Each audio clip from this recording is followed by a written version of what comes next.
il est vraiment la résultante d'une passion, parce que ce qu'on obtient en fin de compte, un livre de près de 450 pages, il ne s'agit pas d'un roman qu'on imagine d'un bout à l'autre, c'est des fouilles pendant plus d'une dizaine d'années, et pour le faire il faut être vraiment passionné, parce que comme un ami me le disait, un ami écrivain d'origine palestinienne qui vit en Suisse, il me disait: on ne gagne jamais réellement de l'argent en écrivant un livre de foot. Donc ce qui peut vraiment pousser à la réalisation d'une telle œuvre ne peut être que la passion, et surtout l'envie et le besoin de pouvoir partager le fruit de toutes ces recherches, le fruit de tout ce qu'on a appris au bout de 10 à 15 ans de recherche et de proximité avec les acteurs du foot. Cette envie de partager cette histoire avec les fans de foot et les personnes moins concernées, mais qui sont toutes conscientes du fait que l'équipe nationale de foot du Cameroun demeure une vitrine, demeure une parcelle du patrimoine national. Dans ce livre, on retrouve d'abord les commentaires sur les aspects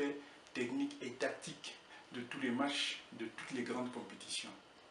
Alors, comment est-ce qu'il est reparti? Je réserve une grande partie qui peut être par ailleurs considérée comme chapitre à chaque grande compétition, c'est-à-dire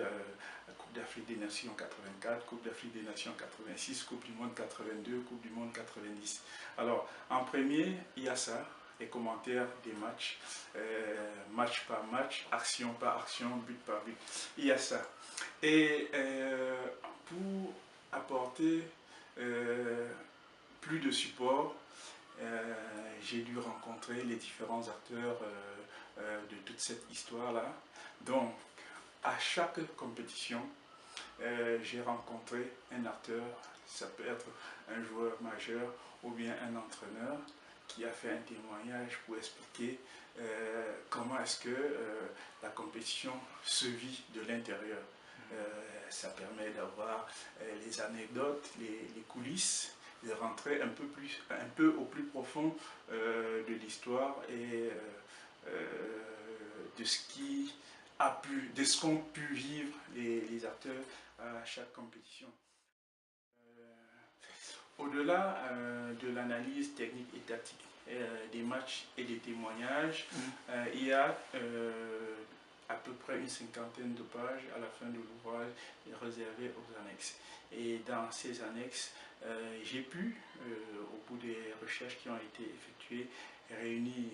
les résultats de tous les matchs qui se sont joués par l'équipe nationale du Cameroun entre 1960 et 2010, les constitutions d'équipe pour tous les matchs de 1960 à 2010, ce qui permet de rendre un certain hommage à ces acteurs qui ont écrit l'histoire et permettre à chacun de pouvoir vérifier, bon voilà, si j'ai joué un match en 79, il est facile à travers cet ouvrage qu'on voudrait de référence de vérifier et de pouvoir apporter la confirmation. J'ai essayé aussi, je dis essayer parce que les archives étant un peu rares au Cameroun, il a été assez compliqué de pouvoir réunir, mais j'ai essayé de réunir les noms de tous les joueurs qui ont, ne serait-ce qu'une seule fois pour un match officiel, porté le maillot de l'équipe nationale. Et en plus de ça, on trouvera les listes de tous les entraîneurs qui ont été à la tête des Lions Indomptables, les noms de tous les ministres des sports, tous les capitaines qui ont porté le brassard à l'équipe nationale du Cameroun, les palmarès et les différents tableaux dans les Coupes d'Afrique des Nations ainsi que les Coupes du Monde. Bien évidemment, ce livre renferme à peu près 200 photos qui s'étale sur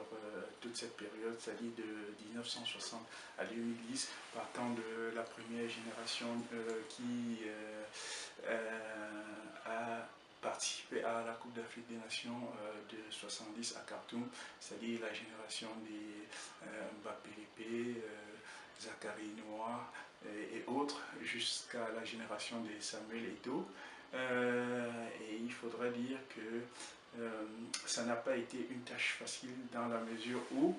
à la Fédération camerounaise de football, même au siège, il n'est pratiquement pas possible de trouver des photos de l'équipe nationale du Cameroun. J'ai approché les dirigeants de la fédération et à plusieurs reprises, ils m'ont renvoyé vers des photographes privés. Et la chance que j'ai eue, et ce qui m'a permis de réunir un certain nombre de photos, c'était surtout la proximité avec les différents acteurs. Donc, il y a un certain nombre de photos qui m'ont été gratuitement cédées par les différents joueurs qui ont été à l'équipe nationale du Cameroun. Et ce qui me semble important dans la mesure où un livre d'histoire du foot devrait s'accompagner normalement d'images qui renvoient à des périodes spécifiques.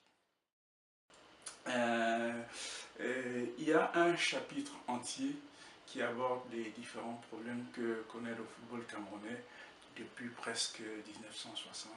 Et c'est les mêmes problèmes qui reviennent malheureusement.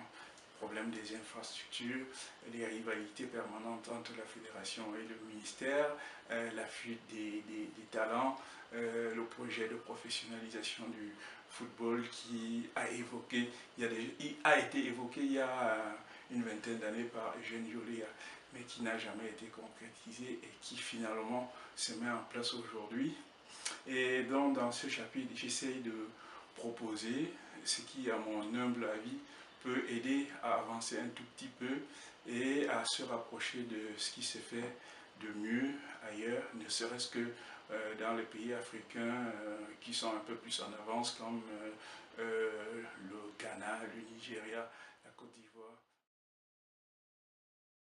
Alors, j'ai recherché un effet particulier. Alors, j'ai une formation de juriste. Je n'avais pas l'intention de rédiger juste un livre intellectuel dans lequel le commun des mortels ou bien le supporter lambda des Lions ne se retrouverait pas parce que voilà, il le lit et n'y comprend pas grand-chose. C'est la raison pour laquelle j'ai essayé de me mettre dans la peau d'un reporter, surtout que, comme je le disais tout à l'heure, j'ai eu la chance d'être au plus proche des joueurs. J'ai eu la chance de côtoyer et les acteurs et les reporters et aussi d'être familier à la presse spécialisée, ce qui a forgé cette approche et me permet de restituer ces faits historiques dans une forme qui permet aux supporters lambda de se reconnaître, de pouvoir vibrer et de pouvoir se retrouver presque dans le vif du sujet en lisant ce livre. Je n'étais pas forcément intéressé de faire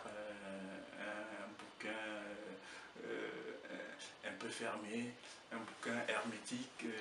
qui serait réservé à une certaine élite. Ce n'était pas ça l'intérêt. Donc si au final il est accessible, par le plus grand nombre, parce que les commentaires sont à la portée, je pense que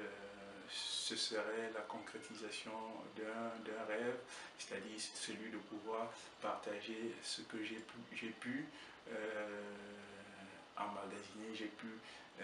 lire, j'ai pu voir des lions indomptables.